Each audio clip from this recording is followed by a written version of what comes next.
NBA teams were announced on Sunday with MVP Shai Gilgeous-Alexander and Defensive Player of the Year Victor Wembanyama headlining the first team. The three other first-teamers, Nikola Jokic, Luka Doncic, and Cade Cunningham, all finished with the top five in MVP voting. For the second and third team, All-NBA Jaylen Brown led the way, averaging career-high numbers, while Tyrese Maxey led the third team All-NBA. Did the voters get the All-NBA teams right? Wendy, what do you think?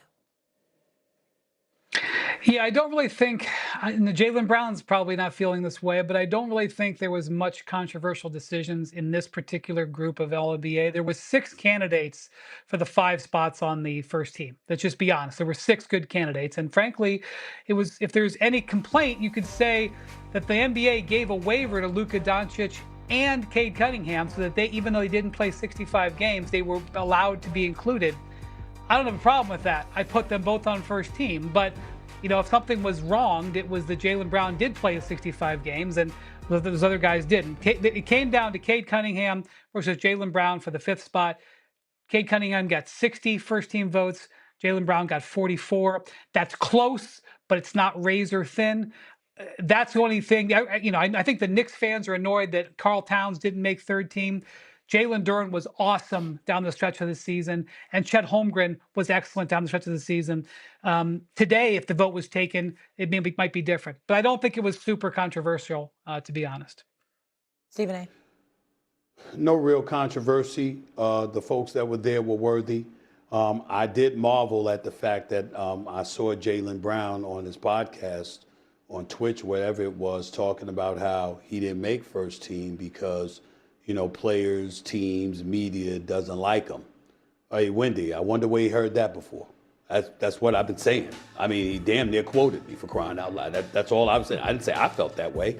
I just said that's what was being said. And lo and behold, he doesn't make the NBA first team, and he basically quotes me. But that's neither here nor there. He was an MVP candidate. He makes a legitimate argument that he deserved to be first team All-NBA. There was a slight drop-off once Jason Tatum arrived, but there was also a slight drop-off with Cade Cunningham because he got injured, and he was out for those games, with the lung issue. And so, you can make a legitimate argument about that, but it's kind of hard to argue looking at the teams and looking at where guys were placed, et cetera, et cetera. I mean, nip and tuck, you got to go back and forth. Detroit was the #1 seed. They did win 60 games. Cade Cunningham proved to be a star in the 3 matchups he went against Boston this year. He won 2 of them. They won 2 of them against Boston. So you could take those kind of things into consideration as well. And in Jalen Brunson's case, even though he was an absolute stud, you still looked at him and said, hey, even though you're a stud and all of that, we get that part. The flip side to it, however, is that Detroit was the #1 seed. Boston was the #2 seed. And then out west, even though you look at Luka, who was averaging damn near 40 during the stretch, earlier in the season, he was still great, but he wasn't doing what he was doing when they went on a tear. And then he obviously got injured late in the season and stuff like that. So there's a lot of arguments to be made, but I don't think there's anything controversial here. That third team stinks. I mean, could you put the third team up again, please? That team is. They should do it after the playoffs almost. I mean, Duren. I know they won 60 games, but really, we're going to put him on a third team. I mean, Jamal Murray. Did we see him against Minnesota when he was awful? Jalen Johnson of the Hawks. I mean, Holmgren. I mean, Karl Anthony Towns. These guys all had spectacular years, dog. Oh, come on. Those 5 are the top 15 players in the league? Those 5. If I'm doing a top 15 players, those 5 deserve to be there? Your point is fair here because there were a number of players who were invalidated because they didn't play 65 games. So you're going to argue that the third team is a little watered down because of it? I would agree with you. They're not 15th. They're not the top 15 players. But none of these guys egregiously is on this team.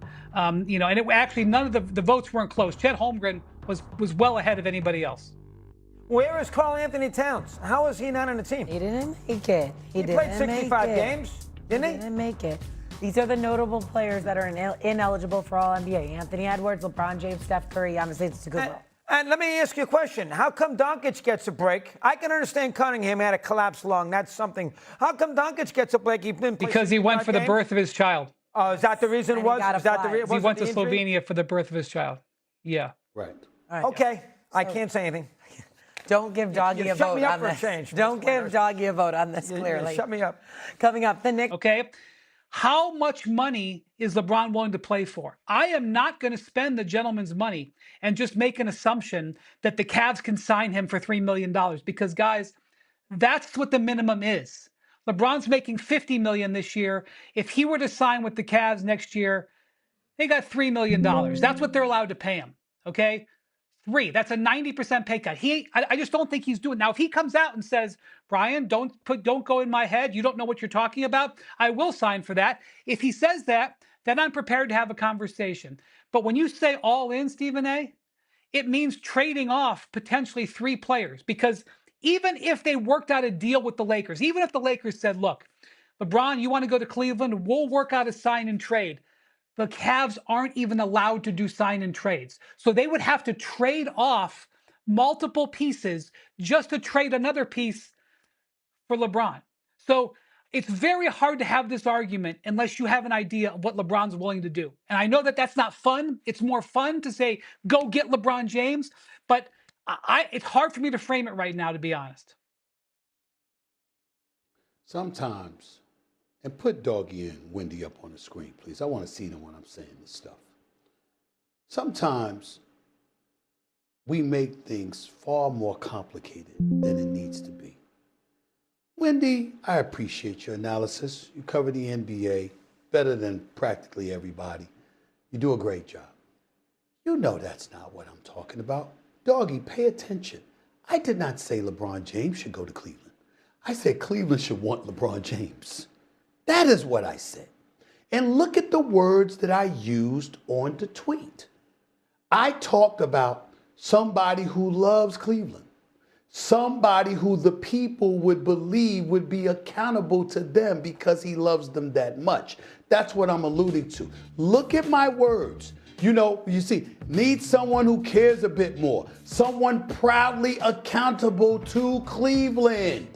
That's what I was talking about.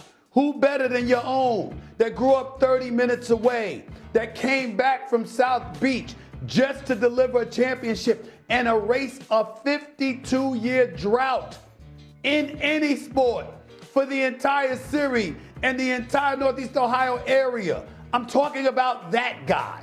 And what I'm saying to you is this. Of course, the contenders like Cleveland don't have the money to pay LeBron James the 50+ million. Didn't we hear, Wendy, folks talking about how, you know what, at this point in time, even though he's not the kind of person that you ever imagine taking less, he certainly doesn't deserve less, etc. He's a billionaire, and really, it's about so much more than that. Well, let's take into account and look at LeBron James' career. He's a Los Angeles Laker. You know what we hear all the time? Yeah, he's great. You hear it from me and others about he's on the Mount Rushmore of basketball. You know what you also hear, fellas? He ain't Magic. He ain't Kobe.